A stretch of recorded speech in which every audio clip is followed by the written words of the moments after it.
শান্তির আশায় বসেছিল বিশ্ব, কিন্তু শেষ পর্যন্ত ব্যর্থ হলো ইসলামাবাদের সেই বৈঠক।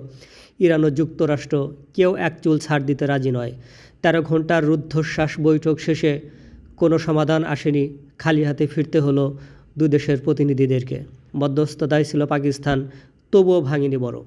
এখন প্রশ্ন, কূটনীতি যখন থেমে যায় তখন কি শুরু হয় যুদ্ধ? ইতিহাস কিন্তু সেটাই বলে, একটি ভুল সিদ্ধান্ত, একটি উত্তেজনাপূর্ণ হামলা, আর মুহূর্তে জ্বলে উঠতে পারে পুরো মধ্যপ্রাচ্য। আর এই পুরো খেলায় নীরব থেকেও বড় ভূমিকায় পালন করতে পারে ইসরায়েল। তাহলে কি সামনে আসছে নতুন কোনো যুদ্ধ, নাকি শেষ মুহূর্তে আবারও ফিরবে আলোচনার টেবিলে? তাকিয়ে আছে সারা বিশ্ব সেই দিকে। তারপর কথাটি বলতেই হচ্ছে, কূটনীতি ব্যর্থ হয়ে যাওয়ার কারণে যদি মধ্যপ্রাচ্য কোনো ধরনের দুর্যোগ এবং আবারও যুদ্ধ পরিস্থিতি তৈরি হয়, তাহলে উড়িয়ে দেওয়া যায় না তৃতীয় বিশ্বযুদ্ধের সম্ভাবনা। অপেক্ষা করতে হবে সবাইকে শেষ পর্যন্ত কী হয়।